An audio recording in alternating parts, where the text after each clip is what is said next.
Ladies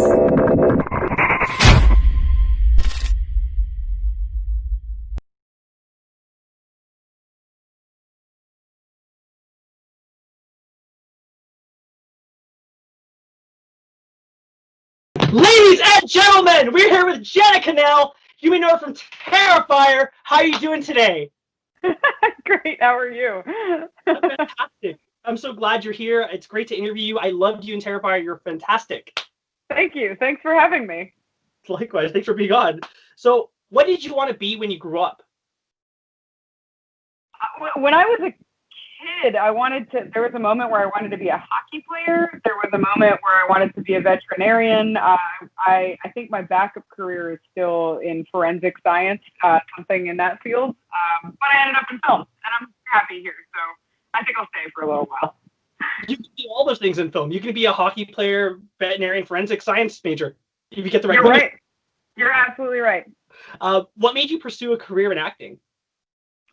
I tried it out in high school, and I really loved it. I mean, I've been writing my whole life, so I really love any form of storytelling, and I'm naturally sort of cynical, and so I really love that acting forces you to find the thing in the person opposite you that's worth loving, even if it's someone that you wouldn't necessarily see eye to eye with in real life. Also, you've done quite a few films. Did you ever do any stage work or anything that prepared you for film?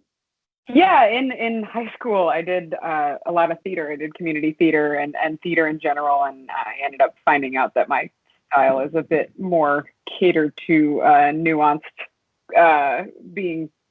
having someone all up in my grill instead of at the back of a room, if that makes sense.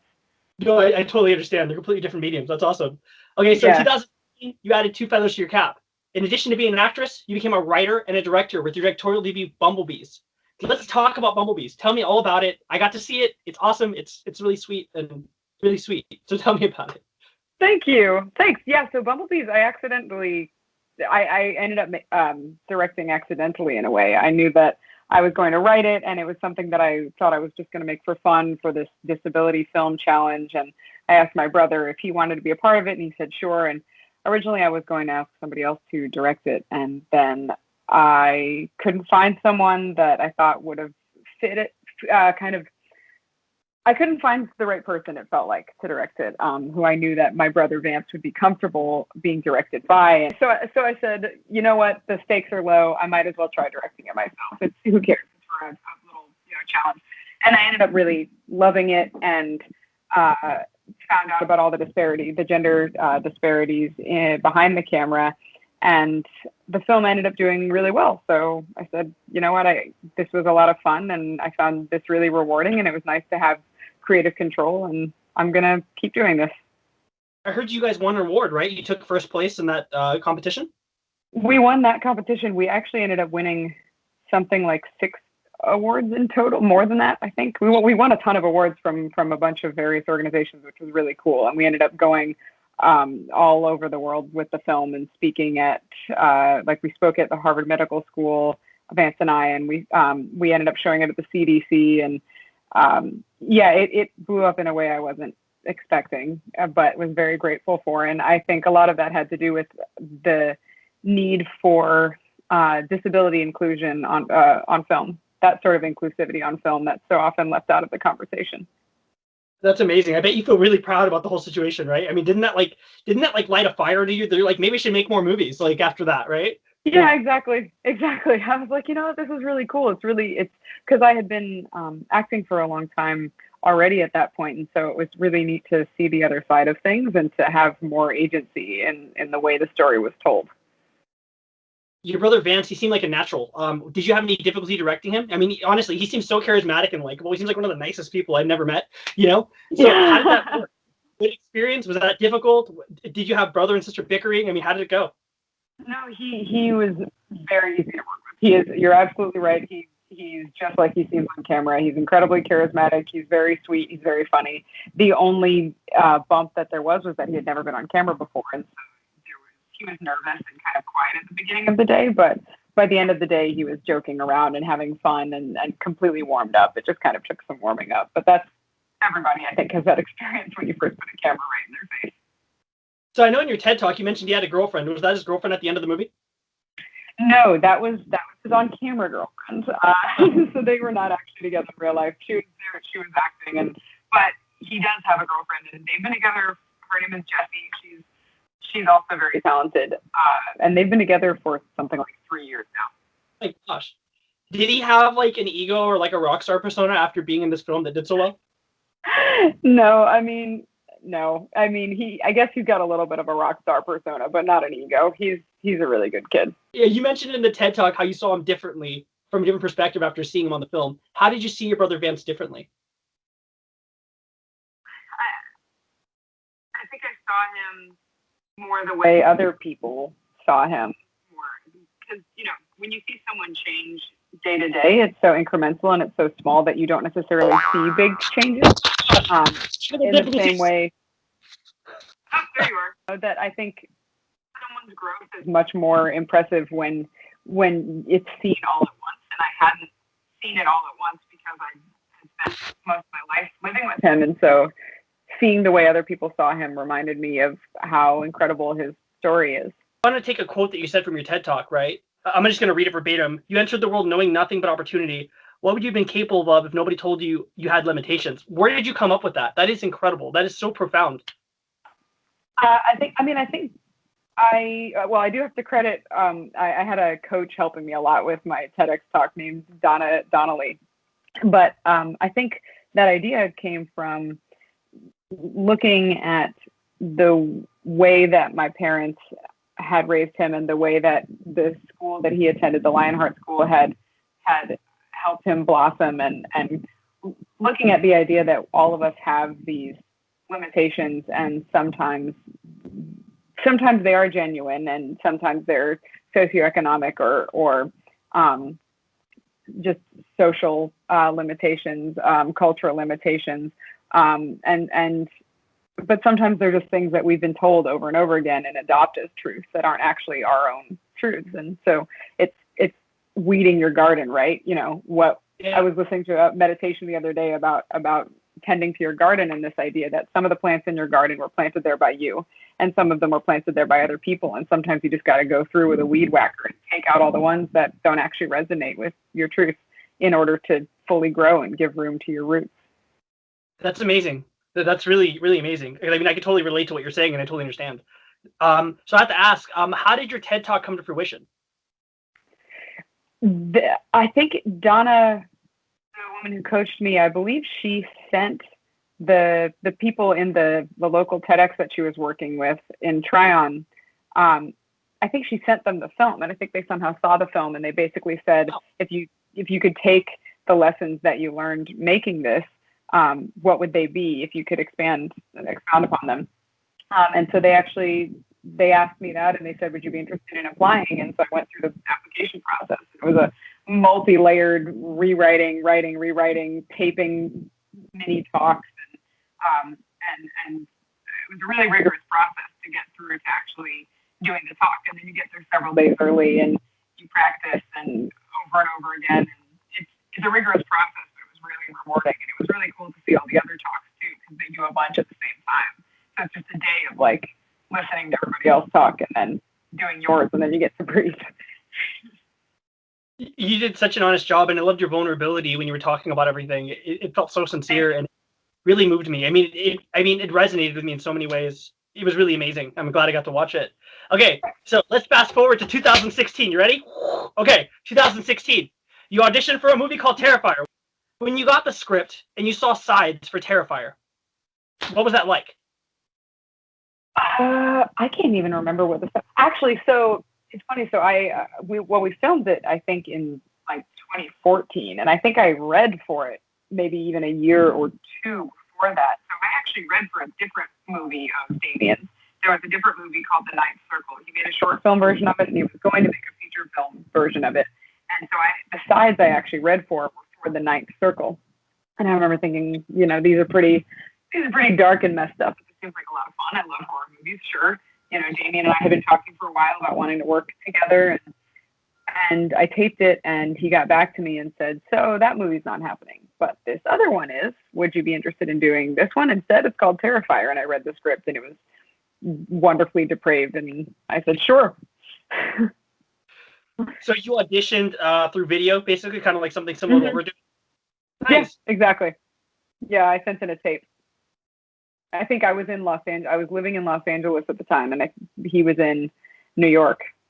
So I sent him a tape, and we talked on the phone and stuff. Yeah, technology. Awesome. So your character, how much input did you get to create your character? Like, was it kind of like a bare bones character, like, or did you get to add a lot more to it? Like, how much of an actor did you get to add your own personal spin to it? He listened to feedback, which was really nice. He listened to feedback. He was very open to ideas, very open to improv. He loves good improv. There are certain things which I think all filmmakers should have. There were certain lines that he would say, this is important, this stays. But an example is originally we were supposed to be at a burger joint, and now I'm vegan, but at the time I was vegetarian, and so he changed it to a pizza place, and so that's an iconic pizza scene. and Katie, who plays Dawn, she's also now vegan, but at the time was also vegetarian, and so it became a pizza place. So changes like that, he was very open to. He was great. Were there any scenes that you found difficult to film? Yeah, I mean, a lot of it was difficult because it was so freaking cold. It was really, really cold. That building that we shot in was very creepy, and we were shooting only at nights, which is really hard on your body. I mean, shooting 7 p.m. to 7 a.m. is not something your body naturally wants to do, and sleep during the day when the sun is out. And so getting yourself on that schedule is really tough for everybody involved, and working in those conditions was generally tough. That scene in particular that you're talking about was also tough because Katie wasn't actually there. So her side of the scene and my side of the scene were shot at different times. And so I was reacting to something that wasn't even there. So, which is something you have to do as an actor, with some sort of regularity. So it's how it has to be sometimes, but it adds another layer of challenge. And so I think I've mentioned this before, but I was actually tied up. Like sometimes when you're tied up in movies, they'll just do like a mock handcuffs, or not handcuffs, tape. That I was actually tied up because I wanted to add to that level of feeling panicked. And obviously that took a lot of trust in the people I was working with. That's amazing. I would have thought that they shot the scene in the same place because the way you reacted seemed so genuine. You seemed terrified, even struggling to break free. She's like, "Get away, get away!" It's like, wow, that scene was wild, and everything you did in that movie was phenomenal. Even your death scene was like, oh man, like she's really dying. Like when you were like gurgling and getting shot, it was just hard to watch. So, leads to a follow-up. Okay, how do you feel about this growing fan base? It went from nothing to becoming a thing to becoming so much excitement over a sequel. How do you feel? It's wild. It's very strange. I was not expecting it in any way, and I'm really grateful for it. I think it's really cool. I think it's insane that all you crazy people have latched onto it and love it so much. But obviously I love it too, and so I think it's great that people latched onto it and that people were so ready for it in such unexpected ways. I loved your character because, in a way, I feel like everyone is your character in real life.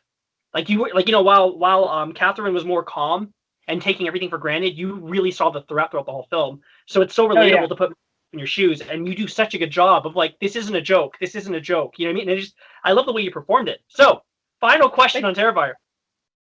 You're dead, but are you really? As far as I know, I am dead. Fair enough. But who knows? Who knows? Horror movies, no one ever is dead. I mean, come on, no one does. No one ever knows. No one ever knows. No one's ever really dead. Time is a construct. Yeah, true. Okay, so you recently did a short film that I recently reviewed that I'm blown away by. It's called Miniature. So how did you go about finding the script? How did this come to you? How did this land on your lap for Miniature? This is actually really funny. Samuel Gonzalez Jr., who directed it, slid into my DMs. He literally Instagram messaged me and said, "Hey, I'm a filmmaker, blah, blah, blah." And I've gotten a bunch of those, and some of them are more legitimate than others. And so you always kind of take it with a grain of salt of like, yeah, okay, I'll read your script. But the stuff he sent me was really good. he sent me, some other stuff that he had directed, and sent me the script for this feature that he wanted me to read for. And I was like, oh, damn, like, okay, this guy's really talented and has actually made really good stuff and knows what he's doing. And so I actually auditioned for a feature of his, and it's really funny that you bring up both of these, because it's the same thing that happened with Damien, where he said, okay, actually, so we're going in a different direction for the feature. We're going with somebody else, but I do have this short film. Do you want to do that? And I said, absolutely. And so we shot that early. I think it was earlier this year. I think. Yeah, I think it was Instagram photos. Oh my gosh. Wow. What it feels like years ago, but yeah, I think it was earlier this year. Years worth of work putting into it to make it amazing, so I'm sure it feels that way. Yeah, you're wild.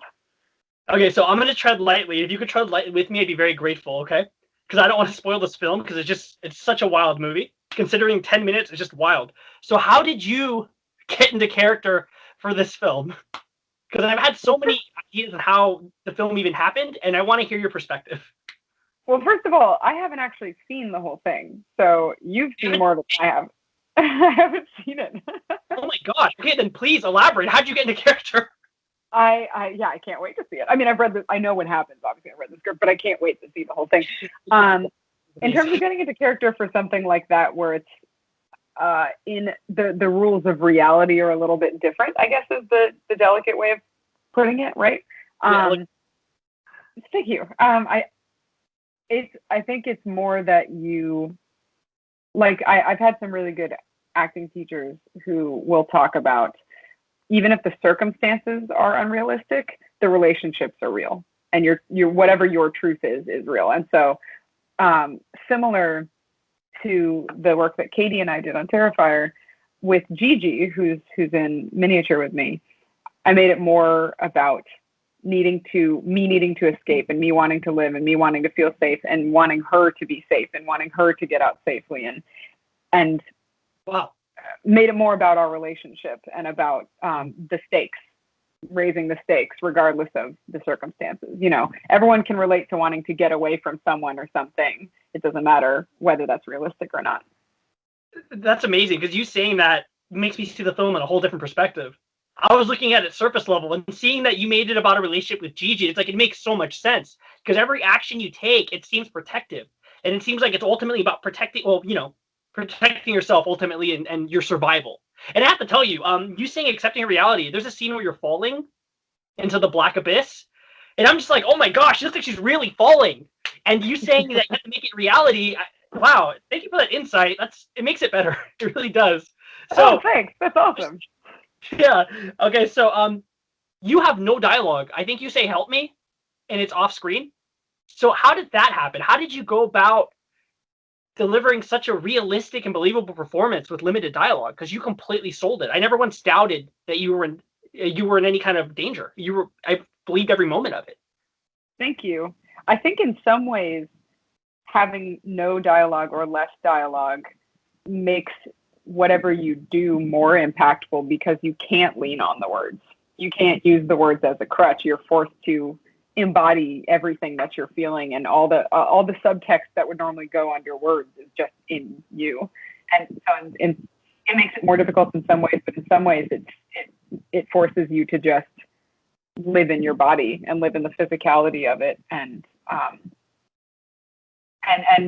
to not lean on the words. You have to lean into what the reality is, what the stakes are, and what your relationships are, and your environment is, and go kind of back to your acting roots. Wow, that's amazing. So I've read that you did stunts for Terrifier. You did stunts for miniature.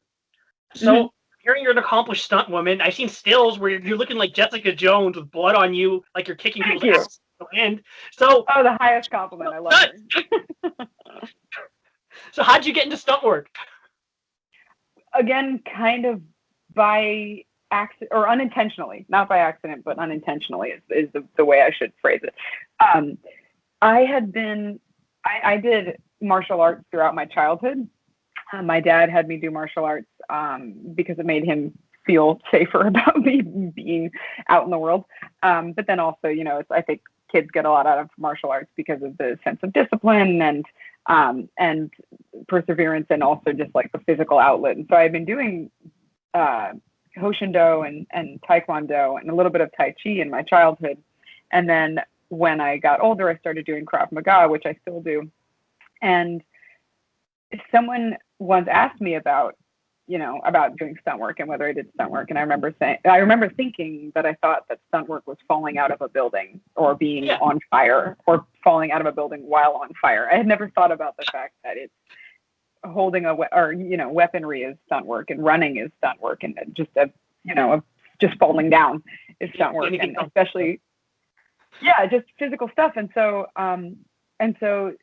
when someone pointed that out to me, I was like, that's a really good point. Like I'm trained in these styles of fighting. I can use that. And so I started marketing myself and talking to my representation about marketing me as someone who did my own stunts. And so I still try not to fall out of buildings or be on fire, though I wouldn't be opposed to either of those. But most of my stunt work is fight based. And it ended up helping me a lot because for those roles, people want, it saves the money to not hire a stunt person.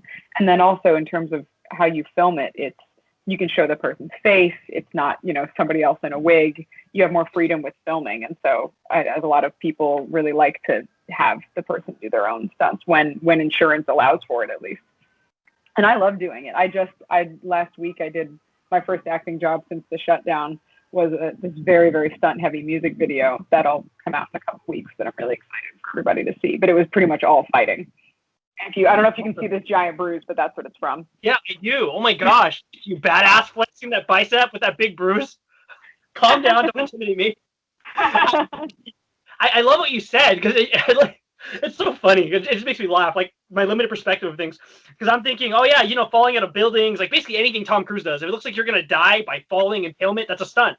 But I never considered it that it's basically, it's also just pulling punches. I mean, literally, you're doing jiu-jitsu. Or even just reacting. Yeah.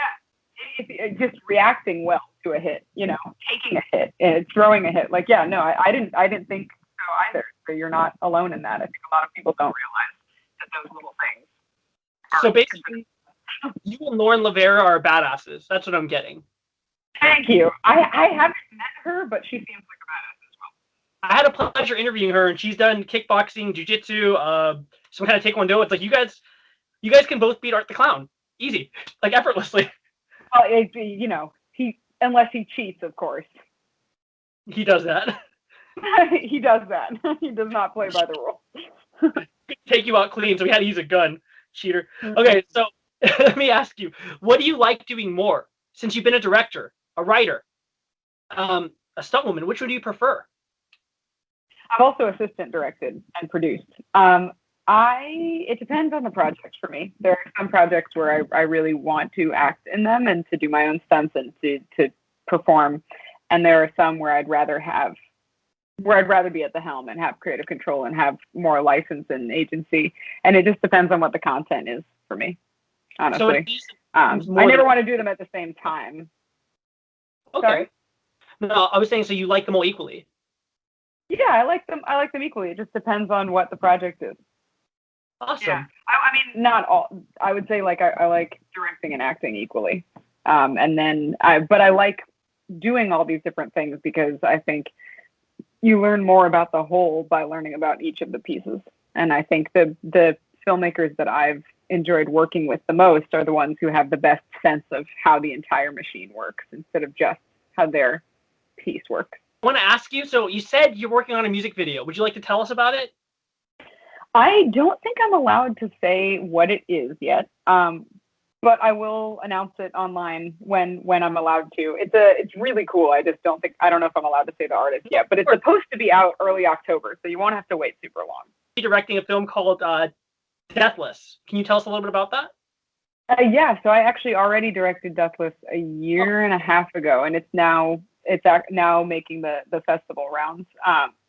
So that one is kind of a dystopian Western drama, which is cool, that I was hired to direct. And then there's a sci-fi like a quirky sci-fi rom-com called Bliss is Orange, and I directed that one as well. And that one is also on the festival circuit. That one's been doing really, really well. I'm really proud of that. It actually just played here at the Drive-In at the Atlanta Film Festival. Congratulations. Yeah, thank you. And I played at Outfest, which we were really stoked about. So yeah, I mean, you know, it's a different world with the film festivals in pandemic times, but we're still finding ways to make movies and watch movies, and we'll get through this together somehow. Hopefully. I miss movie theaters, but I don't want to catch corona. I know. Yeah, don't go to movie theaters, but I also miss them. Yeah. So you're also in another film called Cipher. You're acting in it. Can you tell us a little bit about that?